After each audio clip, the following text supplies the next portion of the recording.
Alam niyo ba guys, may kukwento ako. Kasi, dapat bibili ako ng pagkain, nagugutom na ako. Tapos lumabas ako ng bahay namin. Tapos, sa kanto na ako, bahay nakita ko ng matandang lalaki. Ang bahay nila, ang bahay nila, bago mag-gate. Bago mag-gate ang bahay nila. Tapos, edi dumaan na ako. Pagkalagpas ko sa kanya, tinawag na ako. Medyo pinagtala ako sa hinaharap ko. Tapos sabi mo naman niya sa akin guys, kahit isang pag ganun lang daw, ganito lang, ganun, sundot. Isang sundot lang rin.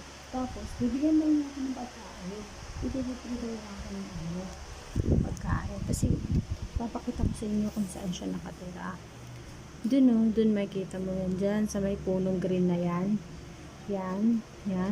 Sumama talaga yung loob ko kasi parang nakakaano naman, di ba, kababae kong tao, tapos kaganunin ako. Akala niya yata, maano niya ako, kapalit ng isang pagkain. Akala niya siguro, papayag ako. Tapos, edi umuwi na ako, nababadtrip talaga ako. Hihingalo pa ako kasi naiinis talaga ako. Taga dun siya sa may,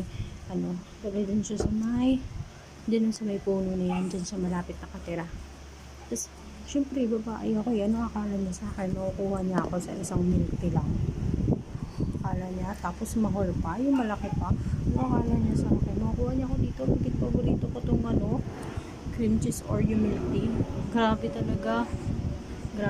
Pare-parehas talaga yung mga lalaki nakaka-bad trip. Hay!